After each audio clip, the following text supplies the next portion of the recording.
Ram came forward and we could do some programs virtually, thanks to the support of the cultural committee and also the temple management, temple board of directors. Hopefully, this is a very important topic.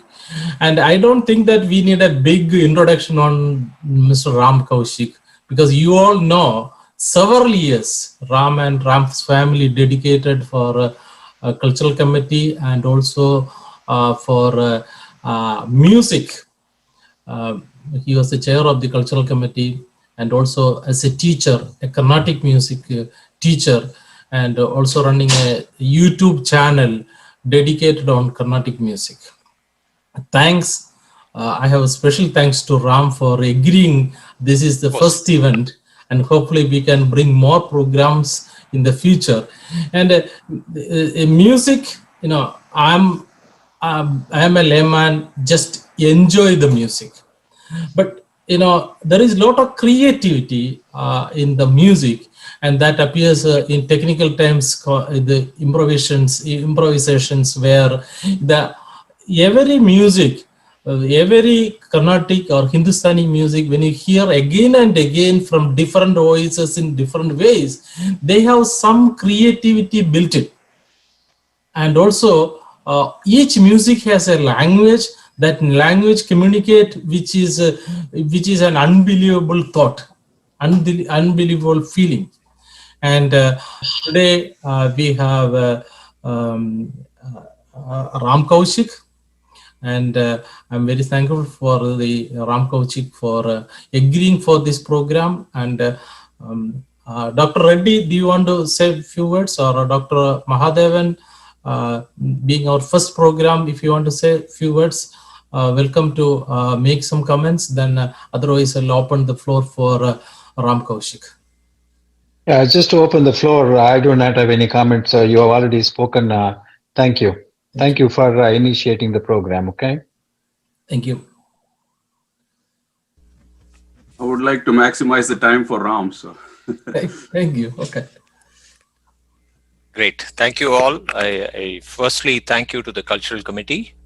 This has been a very long hiatus from classical music, because I don't need to talk about the public health crisis in the world today. So one of the casualties is, of course, the opportunity to listen to live music, and we have unfortunately lost that ability for this past year. I'm hoping that the temple will continue to support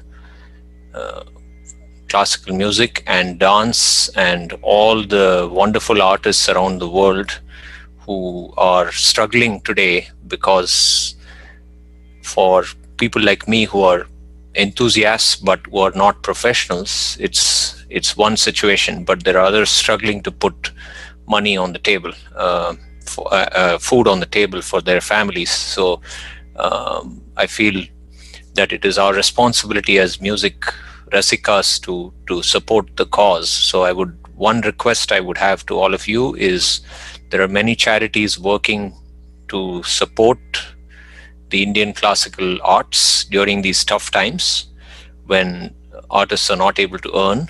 So please make a donation to those organizations. Okay, so with that request, thanks to everyone who kind of made this sort of lecture demonstration type program possible. I see a lot of friends and family here, so thank you for attending. A few kind of logistics items. People who have heard me maybe practice are a little fearful that Ashokan didn't put an end time to this program. I want to first allay those, once I start, people worry that I may not stop for a while, but I will try to finish in about an hour, because I think we are in Zoom fatigue these days. I think so 1 hour, 15 minutes with questions and answers is what I'm hoping we will do. A few other logistics items. This is a very variable audience, I think, so there are some who are very knowledgeable about the art and some who are coming at it from a novice standpoint. Hopefully you will all, maybe at least there will be food for thought for all of you. So it may be a broad mix of audiences. So please, thank you for your patience there. The other item is the principles that I will talk about apply equally to both Carnatic and Hindustani music. So if you're coming at it from the Hindustani perspective, my examples may be Carnatic because that's what I'm familiar with, but hopefully you can draw the analogies to the Hindustani system. Lastly, I will be singing mostly, I'll be demonstrating snippets. So you may feel like I'm not singing the whole thing, but I'm trying to give you examples to sort of prove the point I'm trying to make. Okay, so with that introduction, let me begin with a short prayer.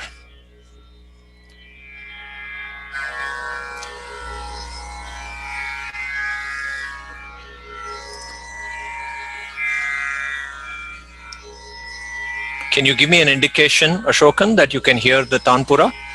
Thank you.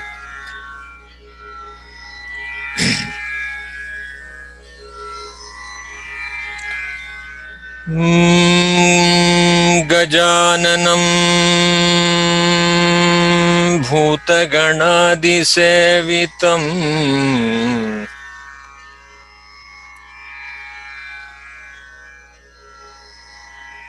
Kapita Jambu Phalasara Bhakshitam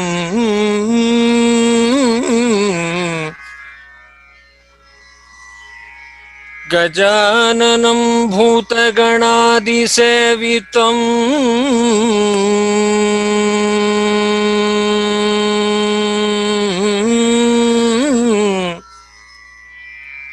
Kapita Jambu Phalasara Bhakshitam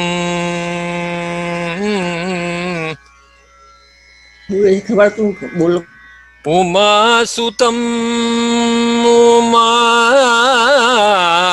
Umasutam Umasutam Shoka Vinashakaranam Umasutam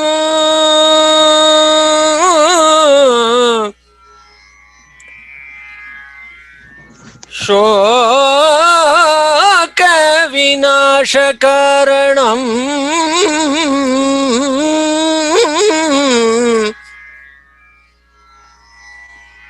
Namami Vigneshwara Pada Pankajam Namami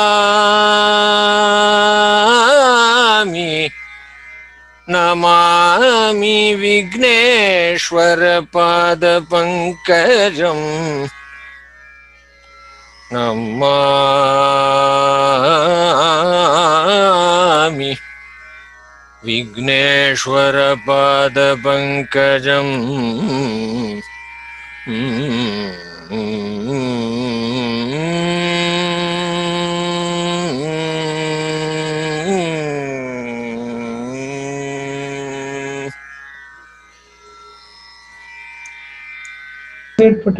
Shri Gananatha Sindhura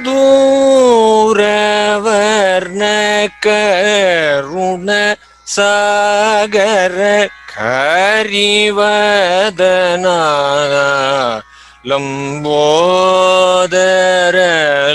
Lakumikara Amba Sutta Amara Vinuta Lambodara Lakumikara Siddhacharana Ganasevita Siddhi Vinayaka Teye Namo Namo Lambodara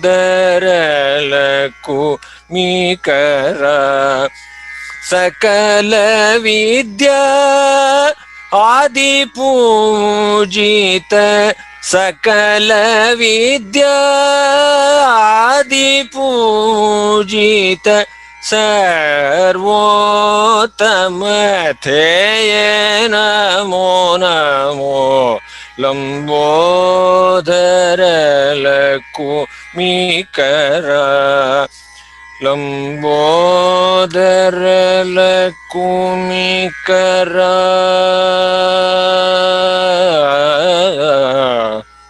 Lambodhara Lakumikara.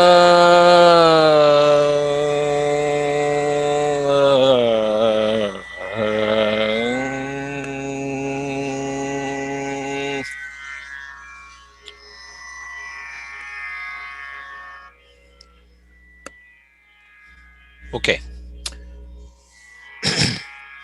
So the first thing you should keep in mind is how much of that was composition and how much was improvisation. There is no right or wrong answer, but put that thought in your mind for a minute. Okay, so can you see my the screen, the slides? Okay. So the outline of what I'm presenting today is I'll first go through some basic concepts in Indian classical music, 3 of them, and we'll go really quick in that, but I want to make sure that everybody has a grounding in what those 3 basic concepts are. I'll cover a couple of analogies to help you think about Indian classical music. We'll discuss some characteristics of a musical composition with some examples.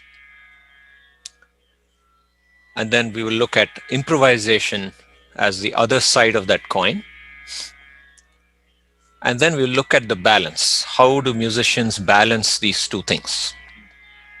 And then we will close with a question and answer session. Okay, so let's look at the first concept. So for those who have been glued to the television watching the last India-Australia series, cricket series, the common thing between a cricket test and Indian music, right? In both, the pitch is important. Okay, so for those who didn't understand that joke, so I have somebody, a cricket enthusiast, explain that to you. But essentially, the bass pitch at which you sing or play an instrument is very important. Let me just demonstrate. So, for example, Shri Gananatha. This is the bass pitch I sang at. So if I change this bass pitch,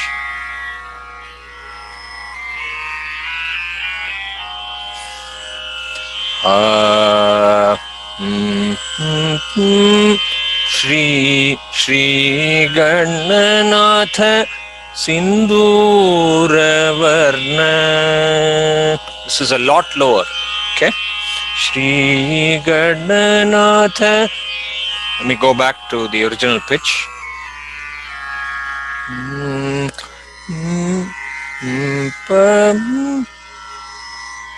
Takes me a while to get back to the bass. Shri Gananatha. So this is the effect of changing the bass pitch. And in Western music, of course, you have compositions that are composed specifically for certain pitches, but in Indian music, usually the concept is relative. So the entire composition can move up and down based on your voice capabilities or where you feel comfortable singing. So that's the first important concept. Second is Raga, which you can think of as a melodic framework. So it's a set of rules, grammar, and I'll give you a little more examples to get your mind around this, right? So a raga is not just notes, although notes are a component. You could have combinations of notes the way you glide from note to note, the speed of the phrase, the curvature that goes, there are little explosions that happen. All those things together make up a melodic framework for that, what is called a raga. Okay, so one example, let me quickly sing a couple of phrases from no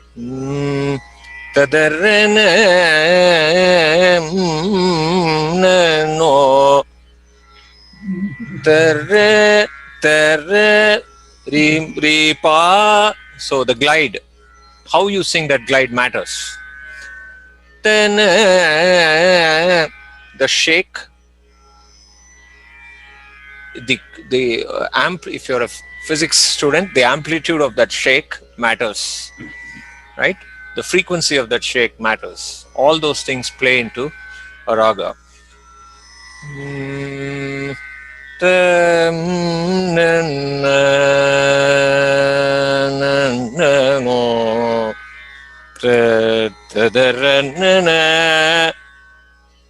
This could be a combination. The way you shake that defines the framework of that raga. So in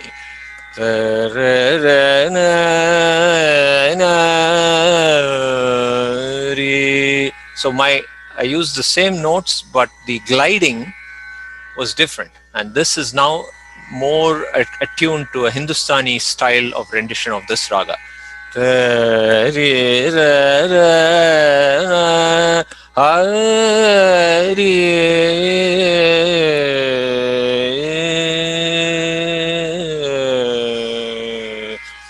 So melodic framework changes, right, based on all these factors. Okay, so the third concept is tal, which is a rhythmic framework. So this is actually easier maybe to latch on to. Teliyale rama bhakti margamunu, teliyale rama bhakti margamunu, tatatadhim, tatatadhim, tatakatakadim, tatakatakadim, tataliyale rura. So it's got a certain gait to it, right? So that's a rhythmic framework. So you could have other rhythmic frameworks. For example, entati kuluke indiro, entati kuluke tatit tatadhim, takadhiku takat, entati kuluke. Okay, so that has a certain rhythmic set to it. The length of that phrase, that is also part of the thala. One more quick example of a different rhythmic frame.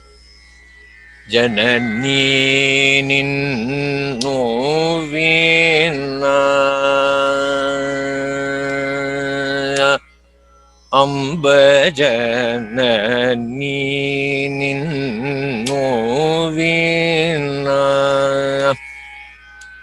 tatadhim tatakadim takadhim takatakadim. So tatadhim takatakadim takdim takdim takdim takdim. This is a 7-beat cycle which has a slightly different gait to it. Okay, so the basic concept, Shruti, Raga and Tala. Okay, so just keep those as a basis of our discussion today. Next, I'd like to cover maybe a couple of analogies which may be useful to think about when you listen to Indian music. The first one is that you can think of every raga as a language. So what do I mean by that?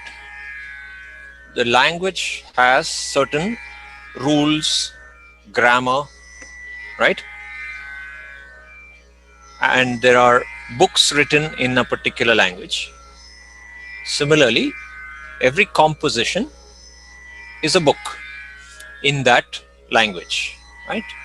So if you have a raga, that's analogous to, say, let's take English, right? Every composition is a unique look, unique interpretation of that language. Now, you can take that analogy sometimes too far, but let's keep the analogy for now. Like my friend Shankar had an excellent point yesterday where he said, you build a book, right, through words, sentences, and then paragraphs and books, right? Similarly, you build the rendition of a raga in similar ways, small phrases that link together, right? So, and then you build the exposition of the raga. So that's a useful way to think about it. Now, the language has a certain grammar, right? So you have prepositions, you have whatever, conjunctions. I don't remember my Renan Martin from back in my British times, but whatever. So you have figures of speech. So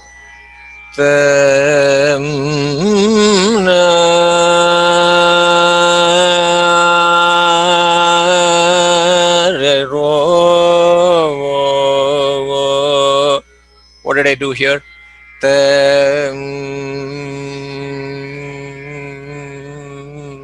So there's, if you listen closely, there are wide loops happening, and the loops keep so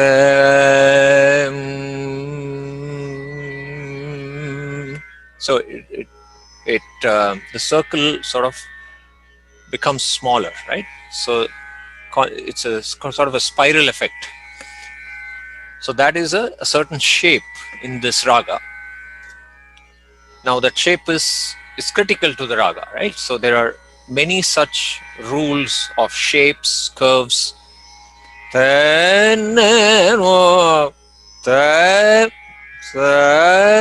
from where I start, where I end, and how that curve happens is a rule in that language. It's like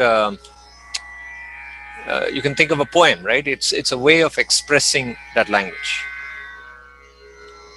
Okay, so every raga is a language, composition as a book. Another analogy is every raga is a person, like a Devi or a Devata. What are the implications of that statement? A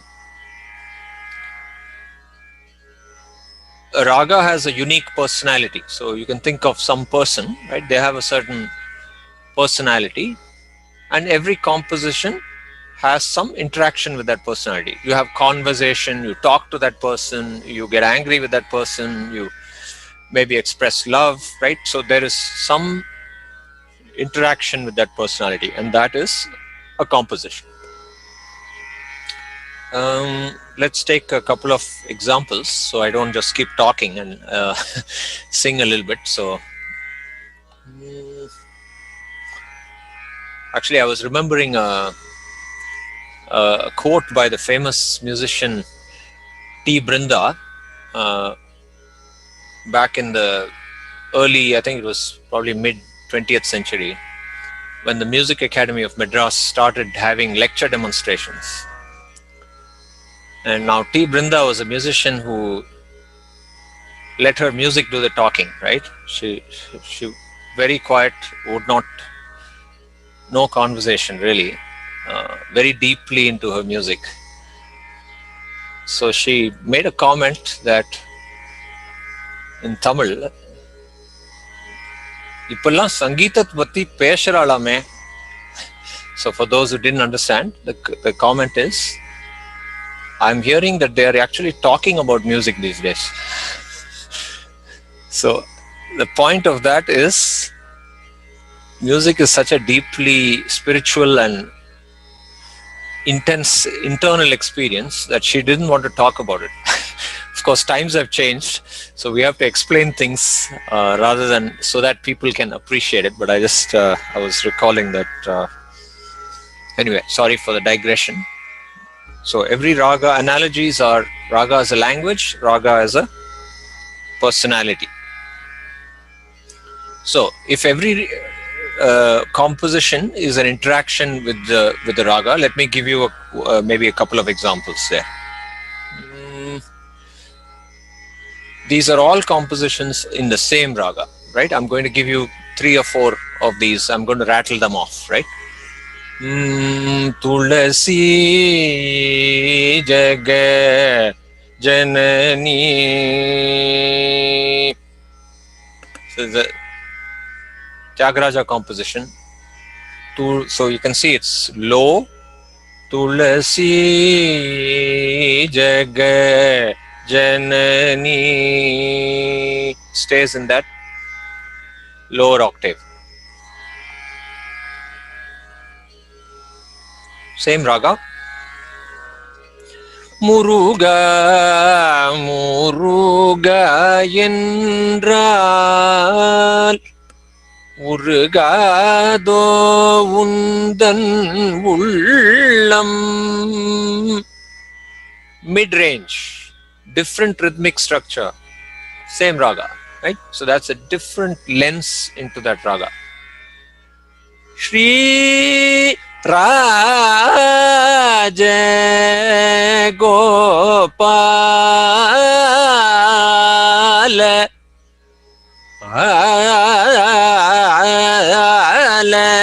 Shri starts high, goes higher.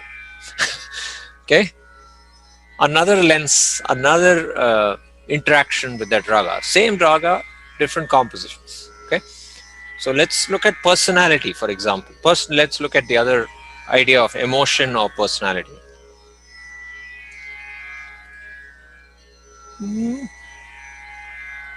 Chade buddhirvanura Manasa Chade buddhi manura Tadarana.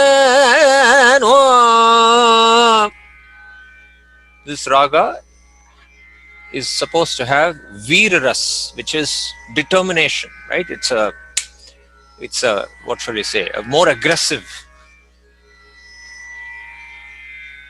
Anupama guna buddhi tadarana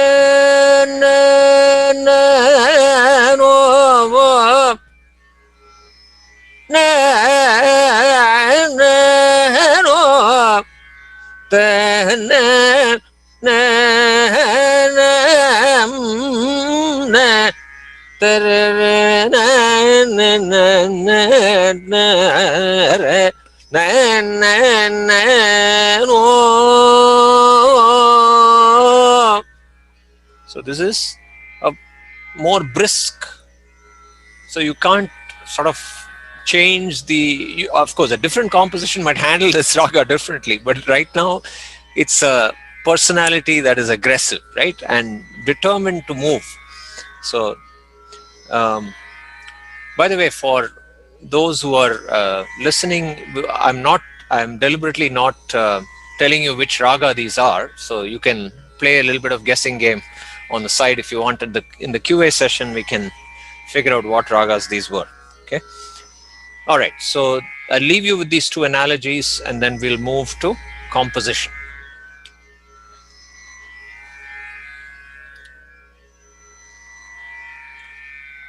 Okay. So every composition is a lens into that raga. Indian classical music is primarily a by ear tradition, right? It's not a written down notative. In fact, there are lots of debates on whether it's even notatable, right? In this age of artificial intelligence and all this stuff, right? Maybe there's enough detail that you can capture in notation, but for the most part, it's primarily sharpening the ear tradition and getting all the nuances that way. So compositions played a big role, right? What they did is they codified the grammar and structure of raga. So they gave you examples of a raga, because otherwise a raga is a very abstract thing, right? Very difficult to communicate unless you're a keen student who's observing the nuances, trying to reproduce, working hard. But for the lay audience, the composition is the way to pass that raga from generation to generation. So that's a very important role that compositions have played in Indian classical music. Okay, so let's take maybe a couple of examples again for the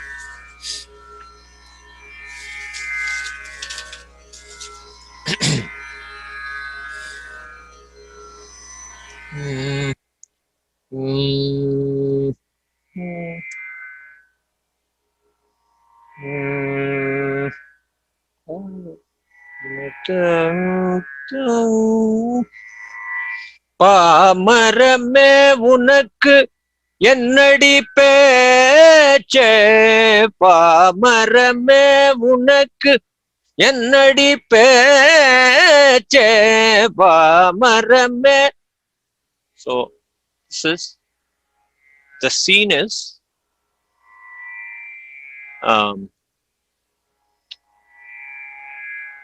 Kaikeyi is scolding. Kaikeyi is why am I suddenly missing the name of the hunchback? I'm blanking out. Somebody. Mandara. Sorry? Mandara. Thank you. I should have written the name down. Memory is going these days. Anyway, so the scene is she is actually scolding Mandara that how dare you give me such a proposition? Rama is my favorite. You are actually suggesting that I put Bharata on the throne, right? So this phrase is pretty aggressive, right? Pamarame unakku, but it also codifies the raga. Tari ri ri ri, pamarame unakku, ta na na na na, ta na na na no. So you can sing this. So the phrase has come down in the composition so that it enables us to understand how that raga is structured, right? So otherwise, if I had just said difficult to understand, right? Immediately because there is a word there is a context, it's easier for it to sink into the audience's brain. So think about the book analogy, right? Unless the book has something unique to say, it's not likely to sell, right? So composing for the sake of composing is not going to work, right? You have to have something unique and interesting to say. Otherwise, it will not last across the generations. So that's the other point about composition. So, so what are the properties of a composition? So it has to be, I think, maybe Dr. Mahadevan is far more knowledgeable about this topic as a very creditable composer himself. But I wrote a few properties of this composition. I'm sure I missed a few, but music and prose or poetry must be intertwined appropriately. It can have rhythmic aspects. It can express emotions, and I will look at some examples in a minute. There are different types of compositions structurally, and let's look at a few examples of structures, right? Bhoga moksha danavama bhaga sthita shailajaya Bhoga moksha dana vama bhaga stita shailajay yoga guru guhatma jaya tyaga dhvajaya ajaya tyaga rajaya namaste. Tight, right? Structurally very tight. It's got words packed together, right? And faster speeds. So that is one kind of structure in this composition. Same raga.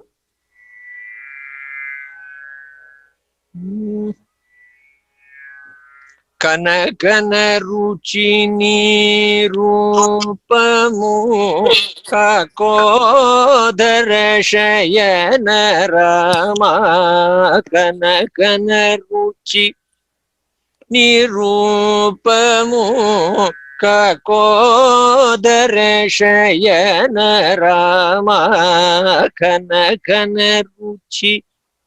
Same raga.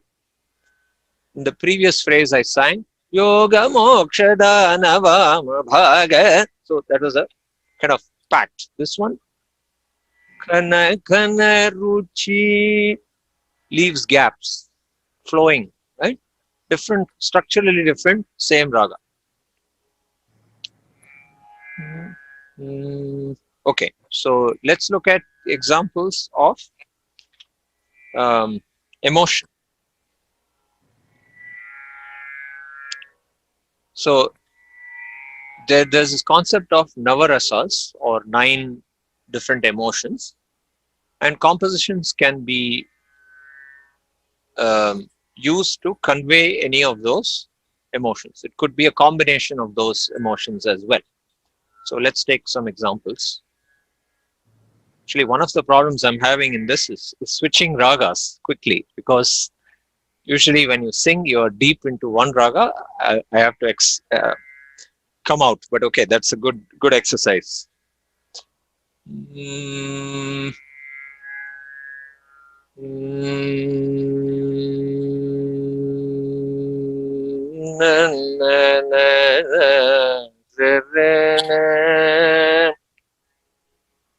Palukubotini sabhalona palukubotini sabhalona.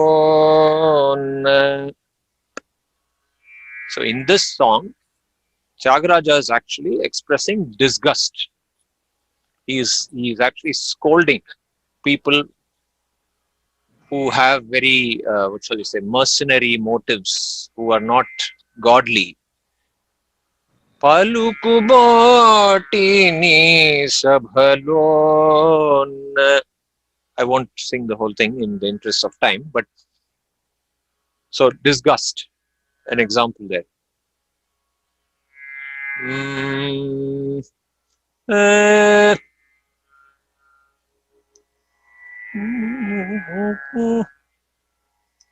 Parama sukhavanu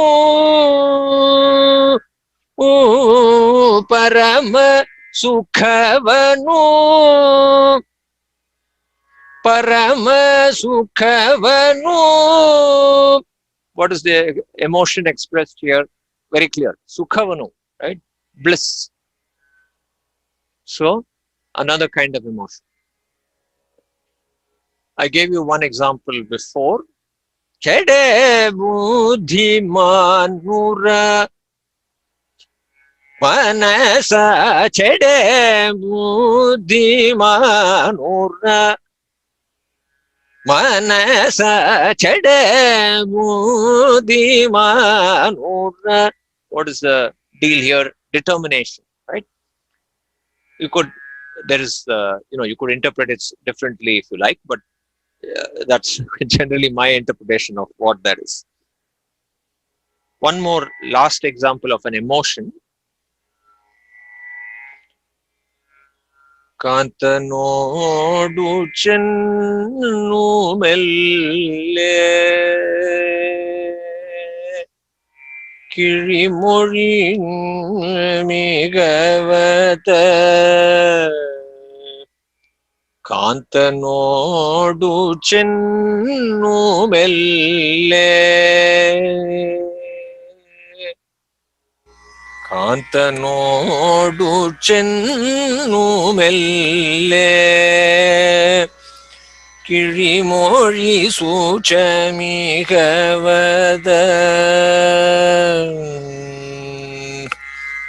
So this is a Malayalam composition which I sang for Ashokan, right? No, it is a composition expressing tenderness, right? So it's a Gopika, or you could think of it in many different metaphorical contexts, but it's a very gentle, romantic song. Okay, so that's a different kind of emotion. So those were sort of emotional, different emotions that are expressed in compositions. So emotion is one axis by which you can look at it. The other axis is structure, right? So structure could be, there are different types of compositions in a given raga. So there are what are called Varnams.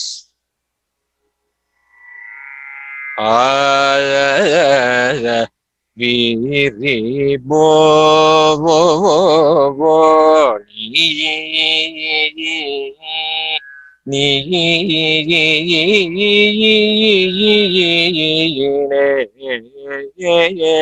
ko vo vo vo vo gi ri bo vo vo. So what is this? This is taught to even earlier students because they codify a lot of the grammar of the raga. It's a long composition which has all the possibilities of the raga woven into it. So Varnam, you could have kritis, or kind of shorter compositions, or longer ones.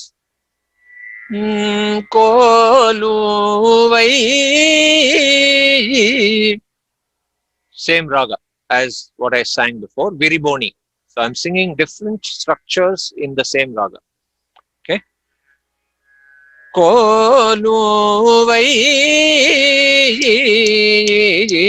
So this has a certain gait. Rama Koluvai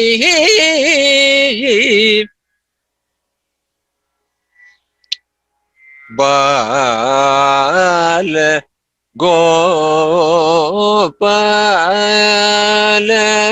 Palaya Ashuma Bala.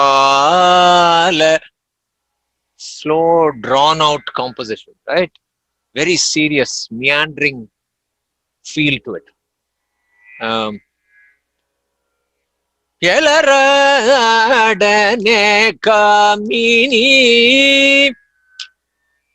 Yelaradane kamini, Yelaradane kamini, Vedatodite vegamini, Yelaradane kamini. This is a Javali, which is supposedly a lighter piece. This is raga so heavy that even lighter pieces in this raga are heavy enough. But nevertheless, it is a composition generally of you could expressing love, or it could be even erotic sometimes. But the idea is Krishna, Gopika, that sort of interaction. You could think of it in metaphorical terms as Atma, the Jivatma talking to Paramatma. However you want to phrase it, but it's a composition which is structurally very different from what we had before as a Varna, right? So very different structures are expressed in these compositions. So that's the other point. So emotions, structures, right? Two dimensions to look at compositions. Okay. All right, so that is enough about compositions by itself. I gave you some examples. Let's move to improvisation. So improvisation, the first thing to note is that it is generally based on the strong foundation of composition. So think of an author who's maybe writing a book, right? It is clear that any author has read a lot, right? You cannot just dive into the writing game without having read a lot. So that's the first thing. So there is a foundation of composition which that person has sort of experienced, worked with, and then move on that foundation they build. Okay, so it's not a random thing. So let me give you one example of that. ஆண்டவனே உன்னை நம்பினேன். So this is a composition, right? ஆண்டவனே உன்னை நம்பினேன் அடிமைக்கடிமையா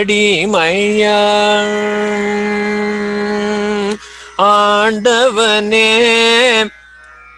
So from this foundation, if you were going to improvise, ஆண்டவனே உன்னை நம்பினேன் ஆண்டவனே உன்னை நம்பினேன், right?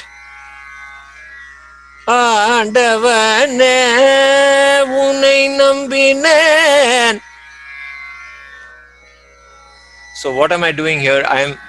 I'm not moving away from the framework of the raga. That the grammar, the rules, the curves are all there. Within that framework, you have to see how you can improvise on that foundation. Okay, so that is one example of building on composition. So one more example I'll give you. So actually, I'll give it for this idea. So to use the language analogy, you can think of this as extempore speaking in a given language and topic. So என்ன சொல்லி அழைத்தால் நீ வருவாயோ.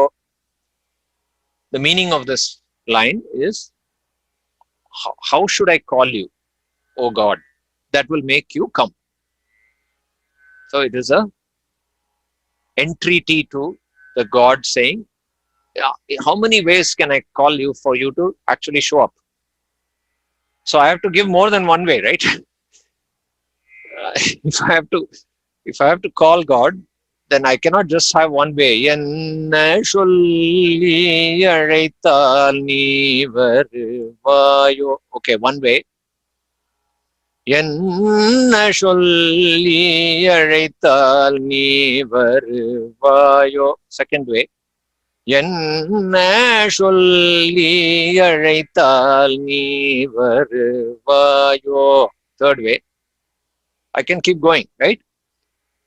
என்ன சொல்லி now I'm really ticked off that God hasn't arrived. So என்ன சொல்லி அழைத்தால் நீ வருவாயோ. So this is improvisation in the context of that foundation. Okay, so the foundation is important. You can't just randomly go off improvising, right? That doesn't work. Okay, let's look at the types of improvisation with some examples. I'm just going to look at a few here. There are too many examples to really delve into very deeply, but let's start with the third bullet there, and I'll work my way up actually, because I'm looking at it and it's easier. The third one is actually probably easier. So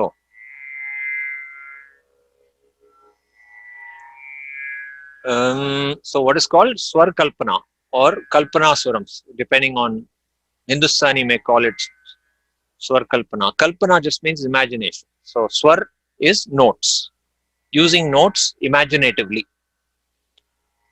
within the context of the raga. So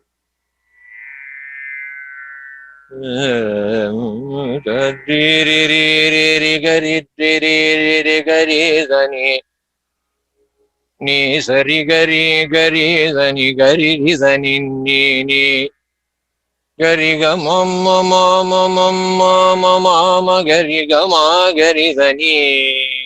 What am I doing here?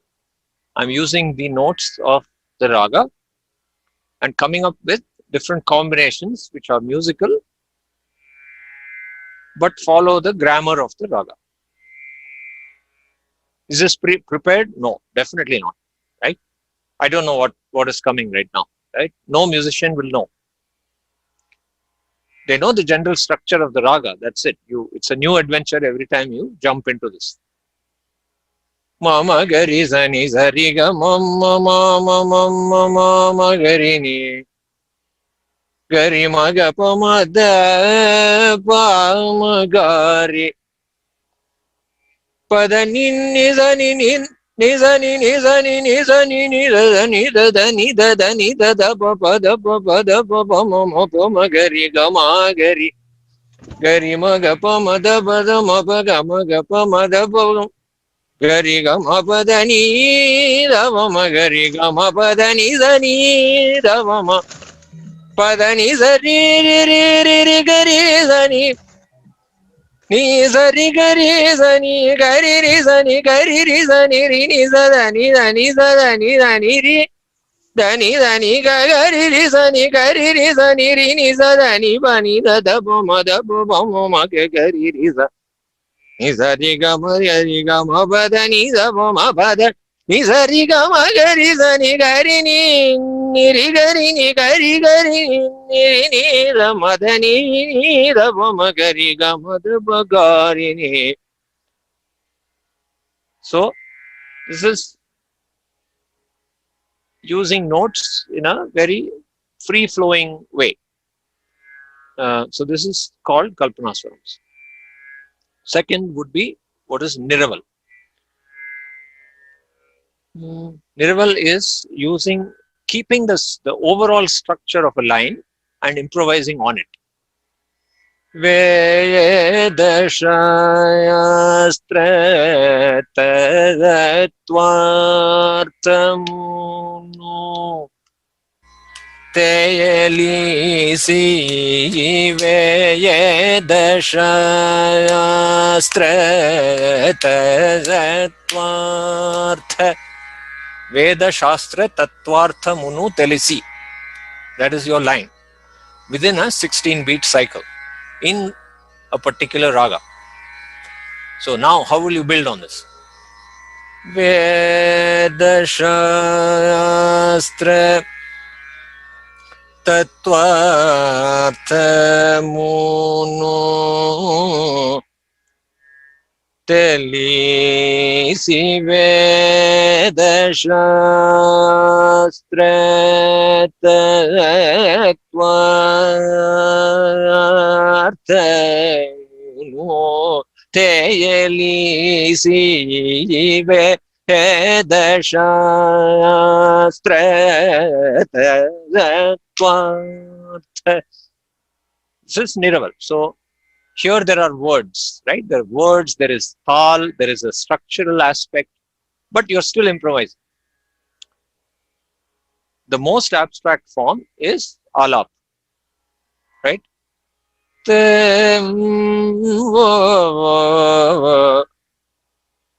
No words, no structure, no tala. But when you sing this, there has to be some logic behind like Shankar put it, words, sentences, paragraphs, book. You're constructing a book every time you sing this, right? It could be a short book, could be a big book, depending on how much time you have, right?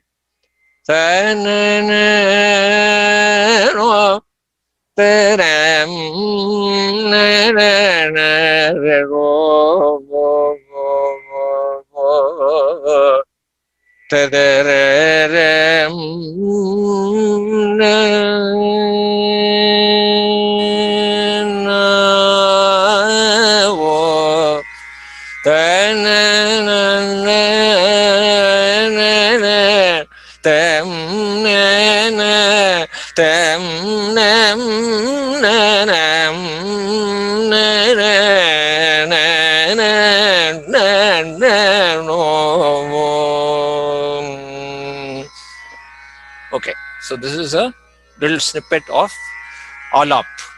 So when musicians you hear in concerts sing without words and you're thinking what's going on, right? They're here for half an hour, 1 hour, it's going. This is what they're doing. It is they're building structures on the spot, right? So they're constructing a building over your, just as you're watching.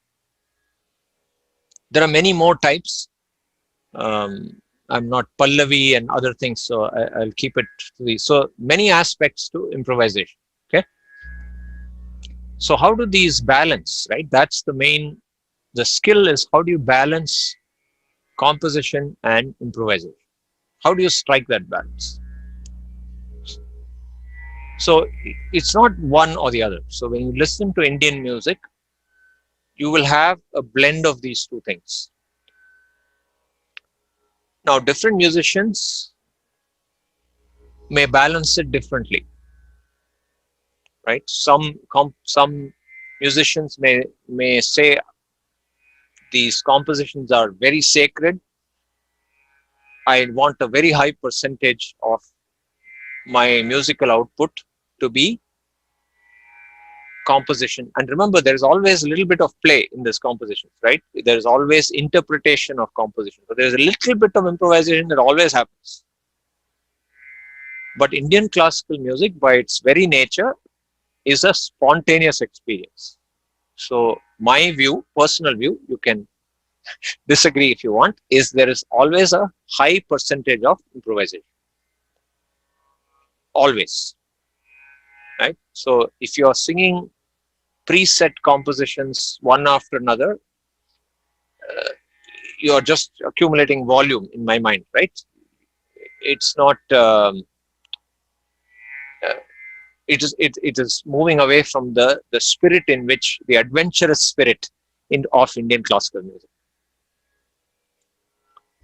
The balance can also change at various points in the concert. So you could have sections of the concert which are set compositions, and then you have sections of the concert where improvisation is very high.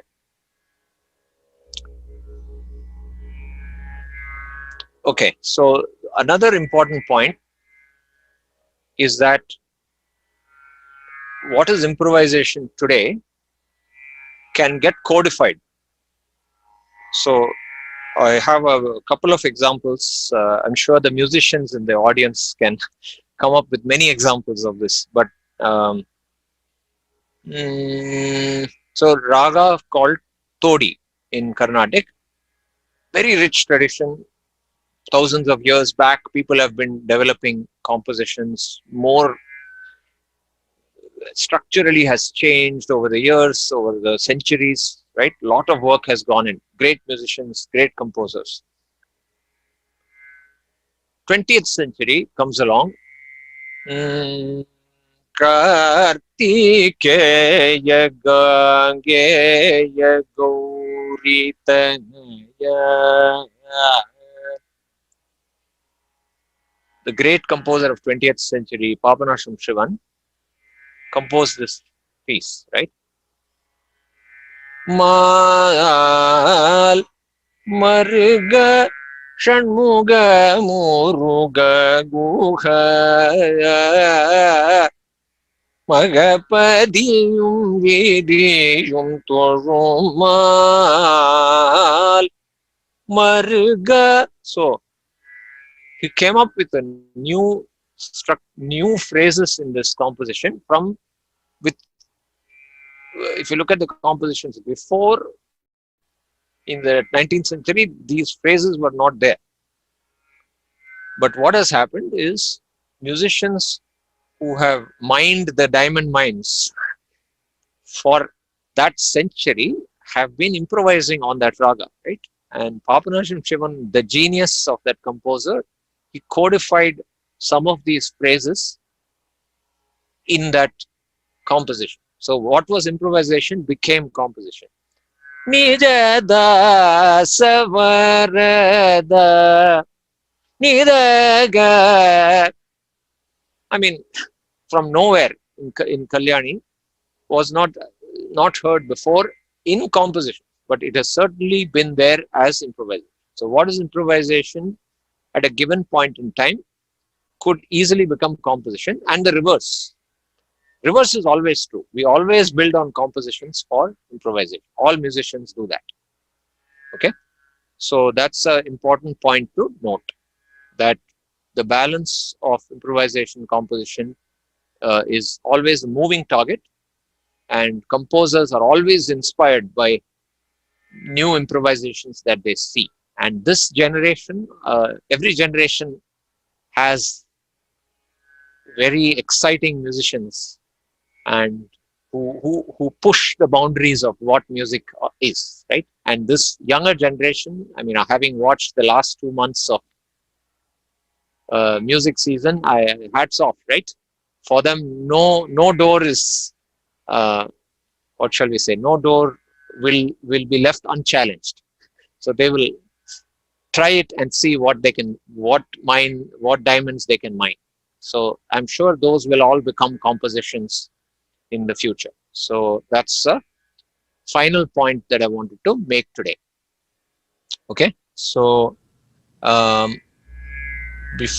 so that was sort of finishes my view of composition and improvisation. Before we get into question and answer, what I will do is let me finish with a small composition, and then we can get to a question and answer session.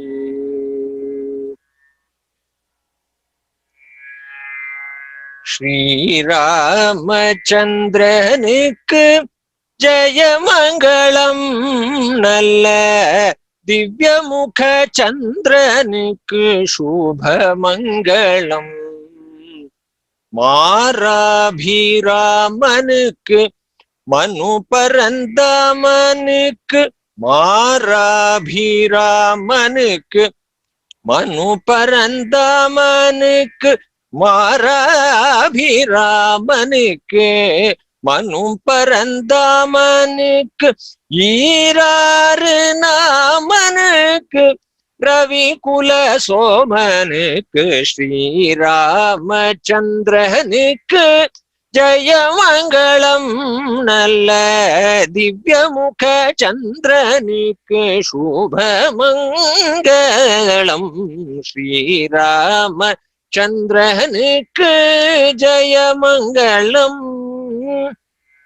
Kovai மணிவாயனுக்கு மாயனுக்கு மங்களம் கோவை மணிவாயனுக்கு மாயனுக்கு மங்களம் கோதண்ட கையனுக்கு மெய்யனுக்கு மங்களம் தாவு குணசீலனுக்கு சத்திய விஷாலனுக்கு தாவு குணசீலனுக்கு சத்திய விஷாலனுக்கு தாவு குணசீலனுக்கு சத்திய விஷாலனுக்கு தேவரனுகூலனுக்கு தசரதன் பாலனுக்கு தேவரனுகூலனுக்கு தசரதன் பாலனுக்கு ஸ்ரீராமச்சந்திரனுக்கு ஜெயமங்களம் நல்ல यमुक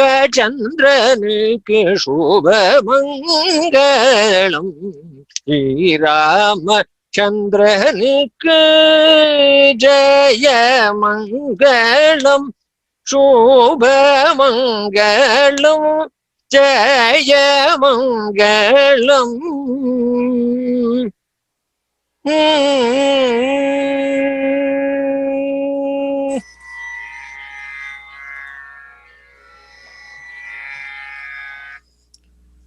So I want to thank the audience. Very patiently listen to this.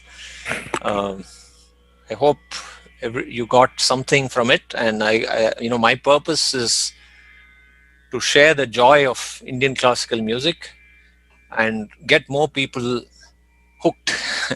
Because as they say, it's I view this as a, what shall we say?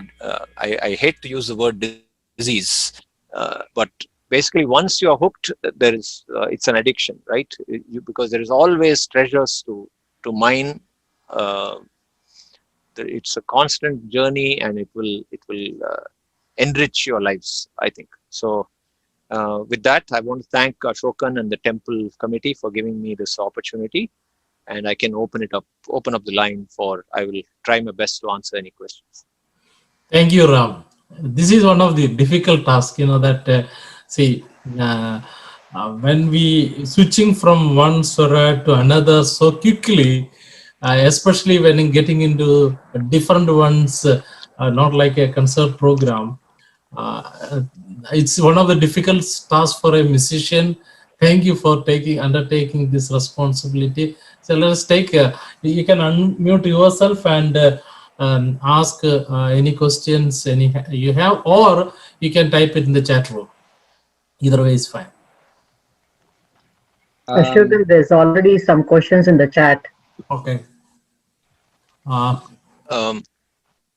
So actually, if you, if you can hopefully see the cartoon there, don't worry about asking stupid questions, because I have a lot of stupid answers. I mean, I'm very free with them, as my kids will attest to. So actually, it would help if, so I don't, I don't want to hit the computer right now. So if somebody could read out the question, that would be. Okay, I can read it. And the first question is, thanks for explaining the concept so well. Can you please talk a little bit about the differences in Carnatic and Hindustani? Okay, good question. So both traditions are, of course, amazing, right? I mean, it will take several lifetimes to maybe touch the surface on either of these two traditions, right? So the basic ideas of raga, tal, structure, all the concepts that we talked about have parallels in both Carnatic and Hindustani. Okay, I'm by no means am I qualified to delve into the intricacies of Hindustani music, but I can tell you this. So the rules of how the raga shapes, right? The shapes that I explained to you. So maybe quick example. Tadari viri ga ga ga. This curve is raga Kannada, right? This is in Carnatic. So, but if you were to look at, say, Darbari Kannada in the Hindustani tradition, so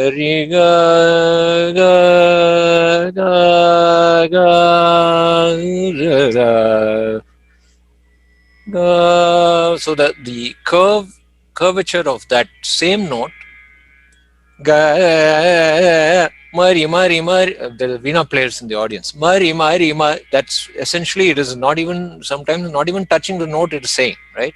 So curve is different. So this is an important difference. There are ways in which the ragas have the styles of those two music have evolved, are different, but they follow the same principle. So you can certainly appreciate both styles of music. So let me stop with that, Ashok. Okay. Next question. This is Chinu Iyer. I thought ragas themselves were made to express a single unique emotion. Can you give some examples of composition in the same raga being used in 2-3 different emotions, preferably opposite emotions like sadness and happiness? Yes, absolutely. Definitely, there are compositions that express, in fact, even without compositions, right? Even raga alaps, for example, which are abstract, no words. The same raga, one day, it depends on what emotion you are feeling as a musician. Sometimes you are expressing your own sadness or your own happiness in that raga. So, yes, I agree that compositions will reflect different emotions. The same raga, yes. I mean, I agree with the sentiment, I would say. Yeah. Okay, and Chris has a question. Can you tell the difference between Nirval and Sangadi? See that you mentioned about the improvisation techniques. Yeah, that's a good question. So, Sangati, I would say, is sort of development, which is to some extent, say, 80-20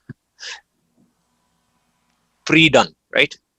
80% sort of the structure is already done, right? So the example I gave you, என்ன சொல்லி அழைத்தால் என்ன சொல்லி அழைத்தால் என்ன சொல். So these are, to some extent, they can be sung as stacked up. They're less free flowing than Vedasha. This is an open canvas. Open canvas. Niraval is 90% improvisation, or 95, or even 100. Sangati, I would say, is the other way. There is more composition, less improvisation. That would be my difference. That would be the. Okay, thank you. Next question, Srivastav. Yes, you can unmute yourself and to ask the question directly. Yes. Chalba. Please go. Hi. Thank you so much for the talk. It was very nice. So this question, I came across this thing yesterday. Actually, I was listening to a concert from 1964 of Balachandra's, and he played the song Rara Sita in Hindola Vasantam Ragam. But the curious thing that I found was it sounded completely different from every other version of Rara Sita that I've heard. And but the issue is that it was not just the raga itself sounded different, and then I looked into it carefully, and it was the same song. I could clearly hear that, but the raga was different. For example, the Daivatam was a different Daivatam that he used. I think Sapam Ra Sita. That's how he played it. Ra Sita. But other people use Shuddha Daivatam. So my question is, I mean, clearly it happens because these traditions were oral and there was no real documentation and all that. But at what point does the improvisation truly affect a composition? Is that intentional, or does it impact the legacy of the composition in any way, or the legacy of the raga in any way? Because it's clear that this Hindola Vasantam has suffered a split personality out here. Okay, fair. Good question. So I'm trying to steer away from any controversies here. But in general, I would say, let's not think of it as suffering, right? In some cases, the actual raga shapes have changed over the centuries. I'm not going to judge what is better and what is worse. Take Ananda Bhairavi. There is lots of lecture demonstrations on how the raga has evolved over the centuries, right? And there are many schools which will maintain those styles also. right? So Brinda school might maintain a certain style of Ananda Bhairavi, and other school, Samangudi school, might allow certain phrases which the Brinda school may not. So these are all, I would say, enrich our tradition. Rather than focus on the differences, we should welcome these great musicians' ideas on what these ragas. You can take and discard what you don't like, right? Let me put it that way. So Hindustani tradition also has variants of ragas like this. Certain gharanas will sing the same raga in a certain way. Other gharanas will allow a foreign note to creep in, right? So this parallel is there, right? So ragas are not static things. Ragas are evolving creatures. They also change shape over the years. Okay, let me, in the interest of time, we can discuss it offline, Srivatsa. Thank you. Go ahead, Shokan. Yeah. Next question is that raga, bhava, and composition go hand in hand. How to select a raga based on composition and bhava? Biva Seshadri is asking. How to select? Sorry, can you phrase last question again, please? How to select a raga based on composition and bhava?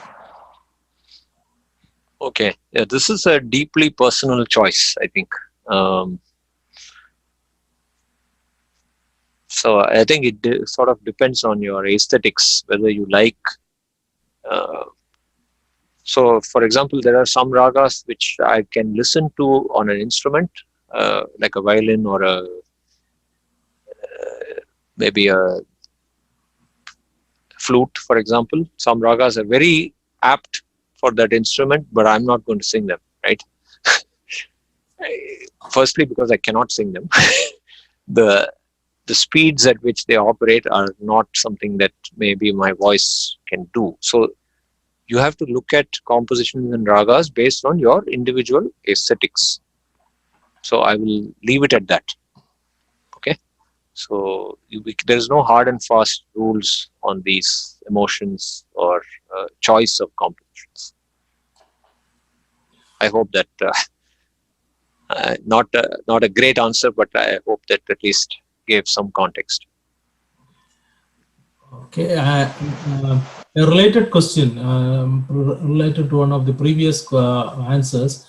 Have there been new ragas added to the Carnatic repository recently?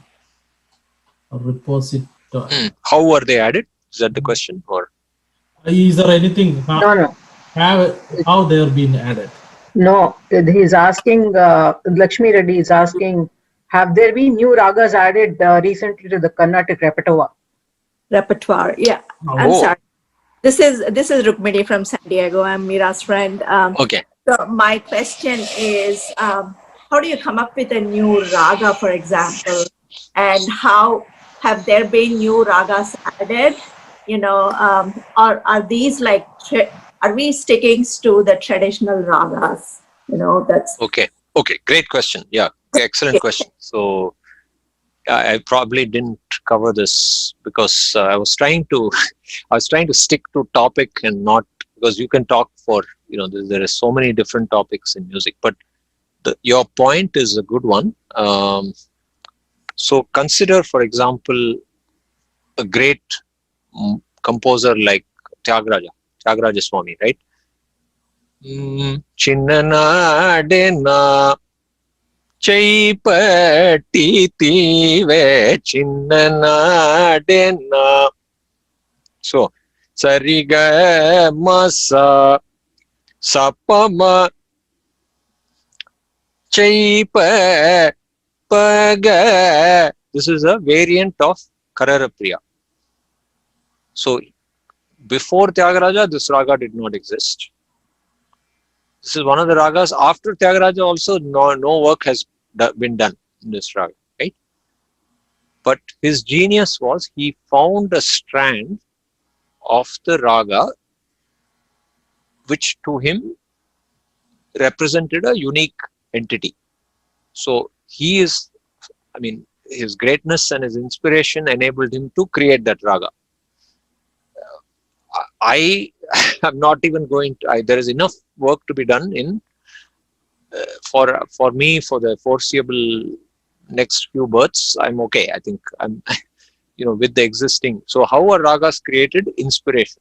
That's all. I mean, Dr. Mahadevan may have a better answer, but there are great composers who have pushed the envelope of what are unique ragas, right? So there are even ragas being created today.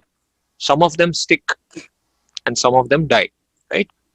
The ones that die, sometimes they are so close to existing melodic structures, right? If you have a painting that looks you have two painters who are already great in painting the same way. You put a third painting, it's nobody cares, right? So that happens too. Yeah. Hope that answers the question. Thank you, Mr. Ram. Thank you very much. Sure, anytime. Thanks for the question. So that was the questions in the chat room. Any other questions, if you want, we can ask now. Otherwise, we will conclude. Okay. To everyone, thank you for joining today. And the next month, we have Dr. Mahadevan is going to do the lecture demonstration. And thank you, Dr. Mahadevan. And thank you, Mr. Ram, for taking especially the Nashville, the US audience to take the foundation, which in a classical music, when we hear, it's a language. While mentioning the raga, it's a language, it's a composition, swara, raga, tala, which build a powerful language. You can take the audience into a different level. But when we hear we have a lot of options. Hindustani, that is a beautiful Indian classical music, and Carnatic is another one. When we come to United States, we have blues, jazz, and other music compositions are there. But sometimes people think that some songs can take us to a level easily, and some of them may be not so attractive. But Carnatic music provides a foundation which no other music provides, which takes us to a composition with a lot of combinations to a higher level. And today, Mr. Ram took the risk, the adventure of taking the compositions and explaining in about 1 hour time. Thank you, Ram, and thank everyone for joining today. So if you have any comments, any suggestions, email us, and thank you very much. Good night. Thank you so much, Ashokan. Thanks to the committee. Please continue the tradition and make sure we have more live concerts. I'm praying that we will support live concerts, God willing, very soon. So everybody be safe. Thank you. Thank you.